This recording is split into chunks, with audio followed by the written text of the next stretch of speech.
Alright folks, I'm here with the rundown on Tumbleseed. Tumbleseed calls itself a rolly roguelike, which is apt description. If you've ever played with the old physical game like Labyrinth, it is very reminiscent of that, in a sense that you're going to control, in this case, a seed that's rolling left and right on a platform.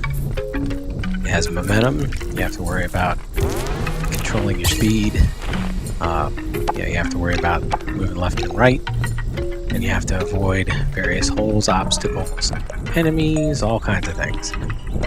These enemies in particular, these two, usually aren't so close together. They're particularly nasty. If they see you, they just like suddenly fly across the screen. I almost managed to lose my control and fall into a hole. This one up here, it's above me. I can call it a lurker. It's a proximity-based thing. It's going to pop out if I get too close to it. It's going to pop out, sort of do an area damage you need to avoid. So you want to come at those from the bottom or the top, because you can move much more fast in that direction than left to right. Left to right, you're going to have to worry about slowing your momentum at the right spot and sort of turning tail. That's not going to happen most of the time. So you start out the game. You have 4 different types of seeds you can use. The flag seed, which creates checkpoints, which you do want to do periodically. Thorn vine, which gives you a single, the 4 that it shows there is a little bit deceiving. You only get 1 at a time per little plot area of land that you activate. But it'll rotate around and you get a single use thorn, which I'll show you how that works. The thing I've been using at this point is I've been in the crystal form. Every 3 plots that you go over, you get 2 crystals. Not a great exchange rate, but if you want to build up crystals, that's what you got to do. And then you also have the heart seed open, which every 4 plots that you go over, it'll give you a new heart. Now, each of these basic types, with the exception of crystals, your way of regenerating crystals. The other ones, these basic ones, they'll use 1 crystal per spot that you go over. So it's something you have to keep in mind. To the left of my bar, you can see right now I've got 7 crystals. Keeps a tally. On the right side of the bar, it shows the number of hearts you have. You can't have more than 3. You can build up as many as you like, as long as you can keep them. Generally, in the game anymore, I used to go down the path of the best defense is a good offense and use Thorn a lot. Thorn is tricky because it rotates around you. You have to really get your angle of attack right, and especially for enemies that are moving and coming after you that don't have such a predictable pattern. It can be really actually tricky to get it to line up correctly, but we'll give you an idea of how it works. So I get my single thorn, and I will start coming at one of these guys. These guys are nice and easy. The little slugs, just boop, he's dead. Now, you'll always get at least 1 crystal, but sometimes you get 2. It isn't very efficient for trying to gain crystals off of them. The exchange rate is a little better. Excuse me, but it's not great. I'd rather save the time, trouble, and risk, and just take the easy, because the crystals are pretty easy to get, and it's pretty safe, except for right there when I almost managed to put myself in a hole. Now, I don't want to fall in the holes, because obviously I die, and since I haven't gotten a checkpoint, wherever I die, or wherever my last checkpoint was, which is in this case, the beginning of the level, if I fall into a hole, I'm going to go all the way back. So you want to avoid that, obviously. Alright, so now, this is, in the first zone, there's always this sort of break. You'll get a choice between 2 different power-up options. The power-up options it's not like a store, they don't cost anything to get them, but they do show what they're showing is their associated cost to use. So the Mind Melon, I think it's maybe 6 or 7. Basically, every few seconds, it'll drop a mine, which are lethal to your enemies. They don't outright kill things necessarily. Some things take more than 1 mine to kill them, but it is helpful. The problem is, those mines, once they activate, they'll kill you too. So everything in this game, if it has an offensive value, it has a potential to kill you as well. So you always have to keep that in mind. Mine Melon, I'm not really a fan. If I have to use it, I can, but it's a little tricky to get stuff to walk into it, and you have a tendency to sort of harm the area that you want to be in. Missile Root is actually pretty good. It doesn't kill everything outright, which is a downside, but the cost of 2 crystals is relatively low, but it will basically fire at whatever's close to you, or whatever's close to it. The enemy close to it, it'll fire at. Now, the problem with it, back into that theme of anything offensive is going to have a risk to you. It does have a splash damage radius, like when the missile explodes, there is a radius of damage. So the good thing is, if you have multiple enemies around each other, it might kill them or hurt multiple. The problem is, if you're anywhere near it, it's going to hit you too, and it's easy to forget that. So it has a tendency to damage me as well, but given the 2 options, I'll take that. There are, I think they said there are 3 different seed types in the game. So in a given run, you're not even going to see half of them, most likely. On a typical run, you're really not going to see more than 10 would be amazing on a typical run, because the game is pretty hard. So whoa. So I almost fell in. Got it back under control. I'm not necessarily demonstrating my most elegant movement. That's another trick you learn in the game. Whenever possible, use a wall. Now this guy, if I'd gotten in front of him, he would have flown right into me and hit me. So I'll just wait until he's facing the other way. Now I'll just sort of creep up the wall. You do have to look out. Perspective's tricky. Sometimes there will be a hole there in the wall that you can't see or is only partially there, so the wall is not always a place that's safe. So let's get a checkpoint. We've been moving for a while. So now if I fall down a hole, I'm not completely screwed over. But let's build up some hearts. You got to be really careful around these lips. I can do this. I can technically see the lip there. It's okay. What you have to look out for is there's sort of a minimum distance that you need, and I'm creeping close to it. If you don't have a certain minimum distance on a hole that's above you, you will fall in. That is something that my recommendation would be, early on in the game while you're still learning it. If you end up, taking some damage and think you're gonna die anyway, just start playing around the edges of the hole and getting used to where the edges are, because the amount that you save yourself in trouble could well be worth it. So I'm avoiding the lurker. I'll let this guy go by, and I'll try to sort of angle my way down in between these guys, and then get this heart. Hit the heart spot, and then quickly get around him. Gotta look out for that black. Those guys take 2 damage, and they're kind of a pain. I think since they take 2 damage, I don't think I can kill it with my missile, but let's show you what it does. Let's switch back to something else. So yeah, it's gonna kill the easy thing. Whoa, see that the spray coming out from it. So it's not just even. I just found out on the fly because I didn't get hit by it, so I observed it. It's not just splash radius; it actually shoots out projectiles. So you might need to be careful. Those guys randomly come out of the ground. Get used to what they sound like, to sort of dodge left or right. You just go straight down. So this is where it gets into trickiness. Traversal is going to be a problem. I can't really go up straight up, or at least it's going to be a challenge. The game's really trying to sort of funnel me over to the right, so I have an easier time. That little guy is going to fly. He's just going to fly in that circle. He never is going to see me or do anything to react. The slug is just the slug. I just need him not to be in my way. Alright, so we're going to wait until he comes around and goes into a moving up pattern, and then just sort of use momentum, creep up, and that's about it. So now, let's see.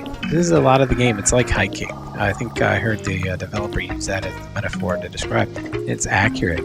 You've got to sort of take a look at the lay of the land above you and figure out your course of action.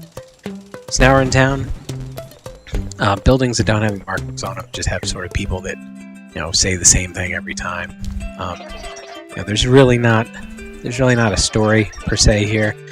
You get some talk about, you being sort of a messianic, you're going to save everybody if you get to the top of the mountain kind of thing. But it's really nothing that, there's not really a story, if we're being honest. But it's not that kind of game. All right, this guy is a banker. If you give him 8 crystals, the idea is that he's going to give you 1.5 back the next time you see him. I've tried to use him very rarely, and actually the few times I've given him crystals, either I think I forget or I die or something. I never get the crystals back, so I'm sure you can. I'm sure there's a way you can do it, but I haven't. So this gets us to this type of area. This is auras. So auras, I wish I could say that auras are always awesome and are helpful. Bad news. Auras, much like everything else, much like the offensive powers that have their pluses and minuses, auras are no different. So big shot aura. First, I don't have anything that would use it. Well, no, actually I do. Sorry, I have a missile. So tempting in that sense. Maybe I should get it for once. The problem is, in not this zone, but the zone after, there are quite a lot of projectile-based enemies, and the problem is, it's not just you that gets a bigger shot. It's your enemies as well. So there's certain limitations for certain types of auras like that. There are auras. There's a seeker. There's a seeker, a buddy friend, and a ghost friend. Buddy friend, or he just sort of bounces around the screen and he'll randomly hit stuff, which is cool. He can absolutely help you. The problem is he'll bump into you too if you're not watching it, and he'll damage you, which stinks. The ghost one is outright evil, I think. He's not your friend. He's called a ghost friend, ironically, but he sort of follows you around slowly. And again, he'll hurt things when he hits him, but he'll hurt you too. And the fact that he chases you, very slowly, sort of Pac-Man ghost-like, it really sucks because, this game, you have to sort of slow things up and pause sometimes and wait for something to develop. The ghost friend is not going to help you with that. That's going to suck. Okay, so over here, if I went to that little text bubble, it'll tell me this too. So always go to text bubble if you see it, if you are wondering what stuff is up. So this one, basically, so it's what it's saying. If you give up 2 of your powers, you will get 1 power back, which you can't control. If I had a stinker power for my last one, and since I don't use a thorn, that's usually the second one I'd sacrifice. You're taking a chance. You might get something that's completely worthless to you. You might get something great. Just depends. That's the nature of any roguelike, the risk and reward dynamic. This has it in spades.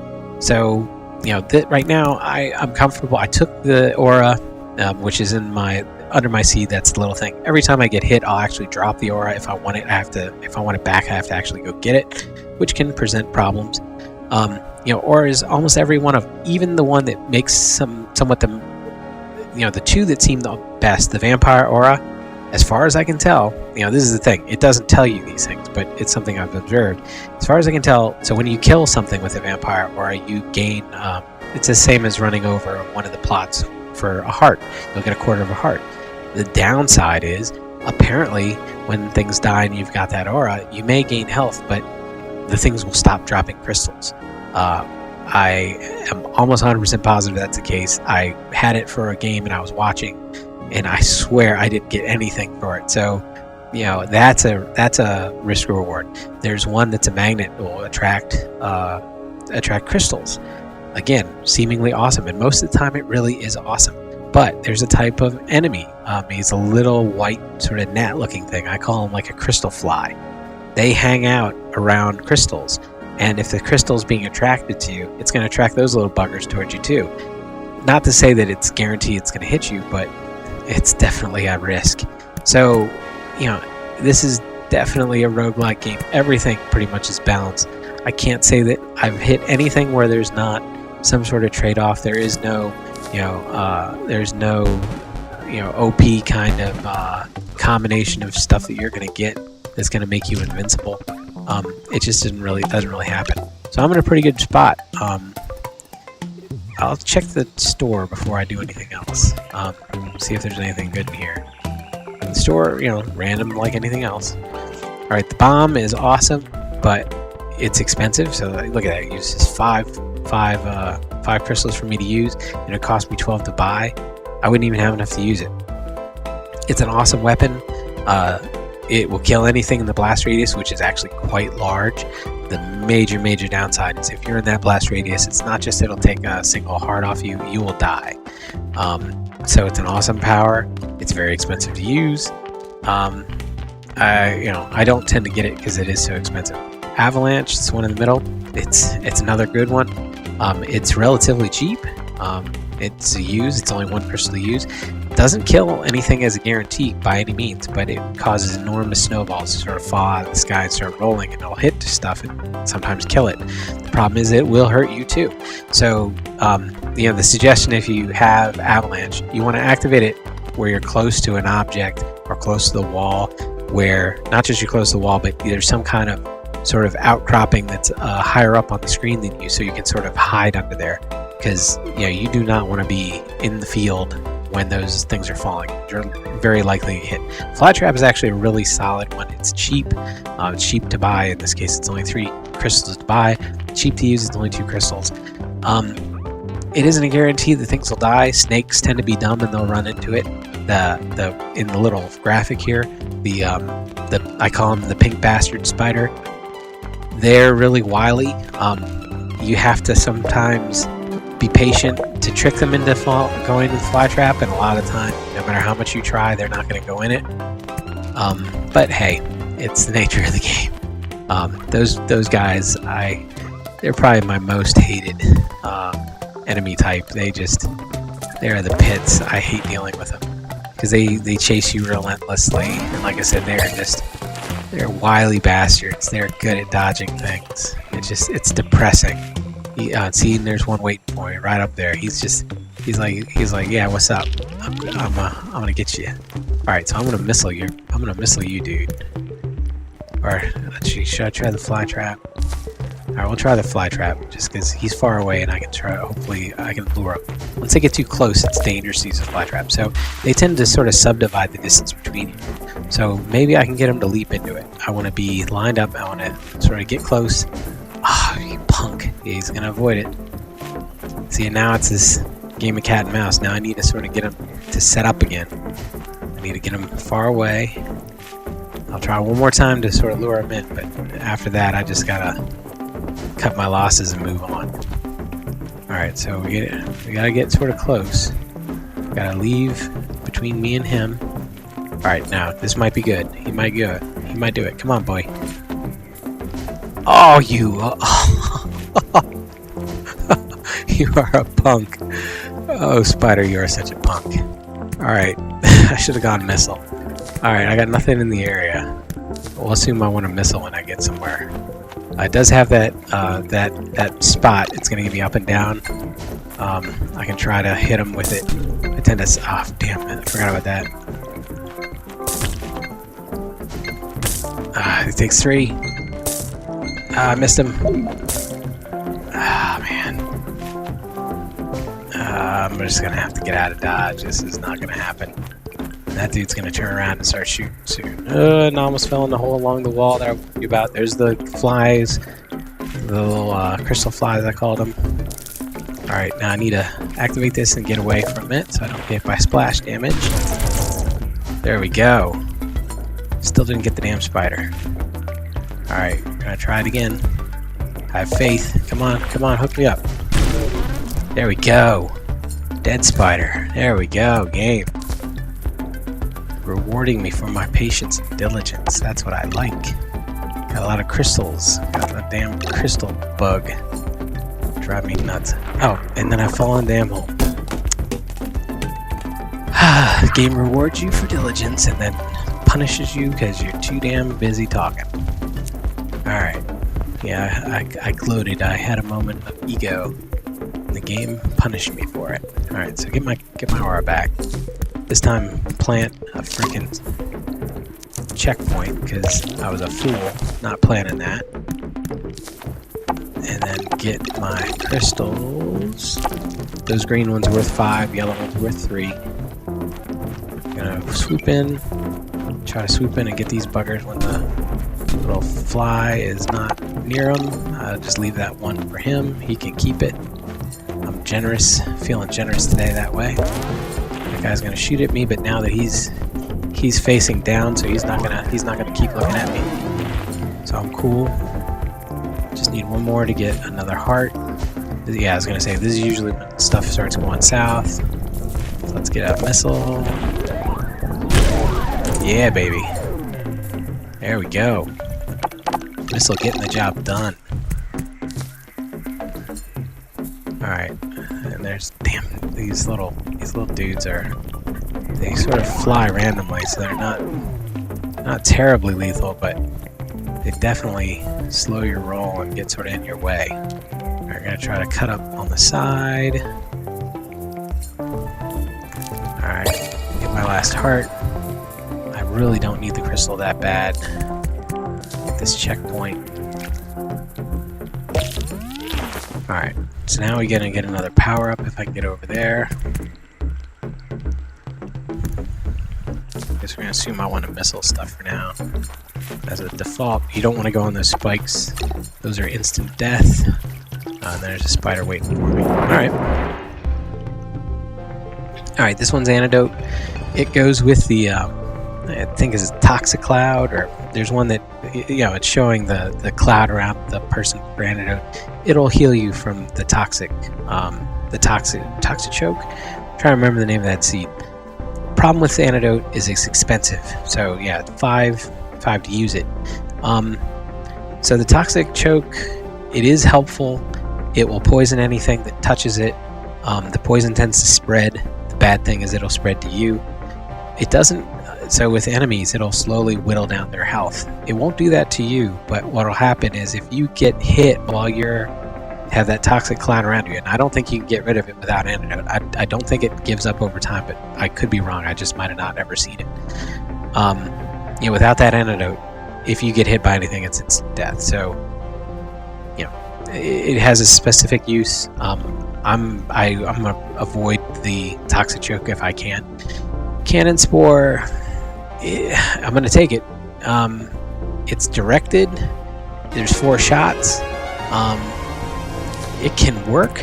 I've actually found that sometimes what I'll do is if I get it, I'll just sort of count on stuff landing on it. It's amazing how things tend to kill themselves on those things. You know, it's not a guarantee, but you know, as things go, oh man, give me a snake and a spider and one of them things. This is not. Yeah, I tried to get up on the wall. It looked promising, but I was sort of panicking, which is what the game sort of counts on you. Once you panic, you tend to die. So let's try to lure these guys over onto the right, so I can work on the left. Whoa! All right, there we go. All right, and we're gonna activate some missile. Get out of the dodge. Activate another missile. Oh, come on. Oh man, it's not gonna get the spider. Alright. That one's gonna definitely get the spider. So let's just stay away from him. Managed to avoid getting hit. There we go. Alright, now we gotta go get the booty. Let's get a checkpoint too while we're at it. Not be too greedy. Alright, go back to the missile because that's definitely working for me. There's another guy died down here. Ooh, yellow and oh man, and a yellow again. See, no, that's never good. Things like that. That means the game's hooking me up. That means the game is gonna punish me soon. You know how those RNG gods are with roguelikes. It's just suck you in, say, yeah man, I'm with you. I believe in you. You're gonna make this happen. This run, it's all you. It's all you. Believe it. You're gonna do it. Then all of a sudden, nope, not gonna happen. Don't hit me, you little bugger. All right, let's get back and get that extra heart. I still don't see anything lethal coming. Even though now I just heard something that sounds bad. All right, and just getting sloppy. Getting sloppy, getting sloppy. Alright, now at the point that I touch the bar, I am in effect, so that's a critical thing to learn sometimes. Oh, he's gonna shoot at me when he comes back up. And there's a snake. Damn it. Alright. I'm gonna have to worry about... I was sort of tilted when I came into this. I'm gonna have to worry about stopping. Alright, let's just take the fly trap and let him run into that. That's less lethal to me. Yep. Alright. Switch back to the hearts. Gotta get my hearts back up, because a lot of dying left to do. I think that's the slow route. I think that's the slow motion one. Almost positive, actually. No. Avalanche. Damn. Alright, just stay the hell away. That's what I get for not recognizing Avalanche. Jeez. Yeah, Avalanche, you do not want to be anywhere in the center. Alright, so... a couple things to collect. I'm waiting for it to drop a hole on me. This is like major territory where the game just suddenly say, yeah, I'm going to put a hole right where you're right where you're standing. Or, you know, lollygagging. I'm going to put a hole there. Thankfully, no. Alright, second down. Got place to get some. Got plenty of crystals, so I'm just gonna heart up. That's all good stuff. We'll see what's down here. Alright, so let's see what our new aura choice is. My latest disappointment. So now you can only have one aura, so I've got to make a choice. So I think this is the bouncy friend. Yeah, the secret aura. No! Draws them towards enemies slightly. See, I don't think I really need that. The missile tends to do a good job of that. I'll take the big blast. And because of the fact, I mean, the blast one's going to be dangerous enough in this area as it is. But if I, if I make enemy projectiles seek me, that's going to be bad news. So now I'm sort of, I don't really want the cannon. I don't think I need it. I think with the other one I've got, and then I can sacrifice the thorn and the cannon. Let's see what I can get. Let's see if I can get something defensive. Like reflective would be... reflective shield would save my butt. So let's just pray to the RNG gods. Oh, RNG gods, in all your wisdom and glory, may you bestow upon me. Nope. There's this one. I don't remember which one this is. Oh, it is the RNG gods are... oh, they've been so good to me. See, that means... but see, that means I'm gonna die so horribly now. The RNG gods are like, come on, you know how this works. We don't just give you stuff and you're awesome. That's not how roguelikes work, man. I hooked you up, now I gotta take it away from you, painfully. Alright, Bounce Berry, I can move up a little, not really all that useful. Ray Flower, not one of my favorites. I've got enough offense. The shield, I mean, it's pretty good, but that cost of use. And the thing is, the shield, I've already got the reflect, which is probably better anyway. The shield's one-time use as well. I think, I'm almost positive. The reflect is definitely one-time use. But the shield, it's not as if it shields you for anything. Just because you have the shield doesn't mean that the spider's not going to pounce on you and still hurt you. There are limits to all these things, so with the reflect, let's get that on. So you'll see like a little yellow dotted line around me. So that's a good one in this zone. That's like, this is working. Like, I don't want to sound optimistic because that's always a mistake. I will die horribly anytime now. But as things go, the game is being a bit less cruel so far than I'm used to. See? I'm talking, I'm saying the game's being nice, and then just randomly say, yeah, I'm gonna make a hole show up under you, and you're just gonna die. Thank you, RNG gods, for proving my point for me. Alright, so I got no enemies around, so let's get our hearts up again. Got a maneuver. Got nothing. This beam thing is a pain in my ass, but I just don't know where it's, like, I'm trying to find out where it stops going up and down. Hopefully it's not still coming. Yeah, now it's gonna start coming up after me. Damn it. Alright, now I'll go back down. Alright, where's the upper limit? So I know where... I'm waiting for it to... Alright, the upper limit's up there. So I just need to get by it now. Oh, damn.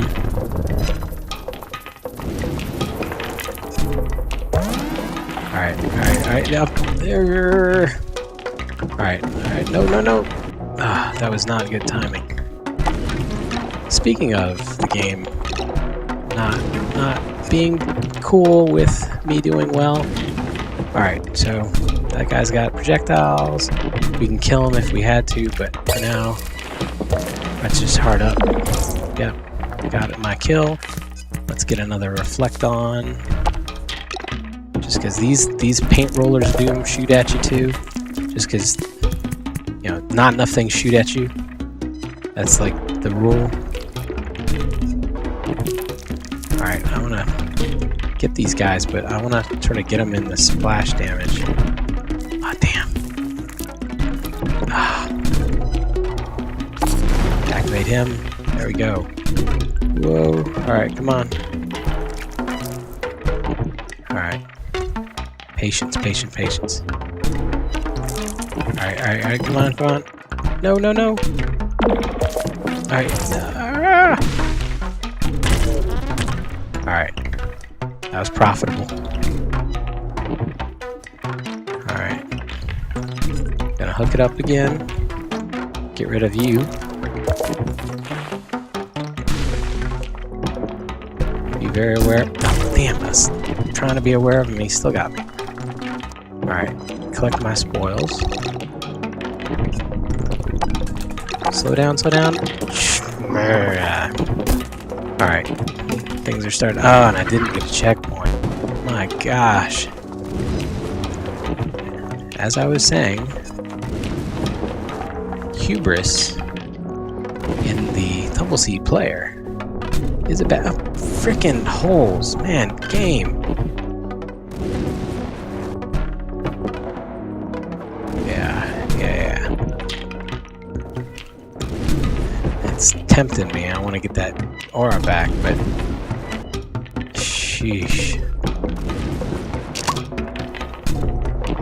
Ugh, there we go. Alright, make a break for it. Oh! And that's it. So anyway, through all that, I hope you got an idea of the game watching it. Hopefully you got an idea of the systems that are governing it below it. A little bit of flavor for the pluses and minuses, or the triumphs and failures. But overall, this is absolutely one of the best games I've played in a long time in terms of its originality, its test of both my brains and my wits. I have enjoyed the hell out of this game, and I can't quite say enough positive about it. It is not a game for everybody. There's no question. Some people either will be turned off by its difficulty. It is challenging, or if you don't like old arcade style thinking, where it's about put your quarter in, do your best, get challenged, die, and then you gotta just put in another quarter and try again. If that kind of game doesn't appeal to you, Tumbleseed, it's probably not going to really stick with you. But as roguelikes go on the Switch so far, in particular, Binding of Isaac, excellent shooter. That's a roguelike, and there's reasons that people really enjoy it, but it's pretty high price, no question. Has-Been Heroes, I love that game. I have a lot to say that's positive about it. I think it got a bad rap in terms of difficulty. It is difficult, but it's not as hard as people are talking about the original reviewed version before the patch came out. People didn't readjust their expectations and said it was too hard, said it was harder than it was. It's a bit unfair.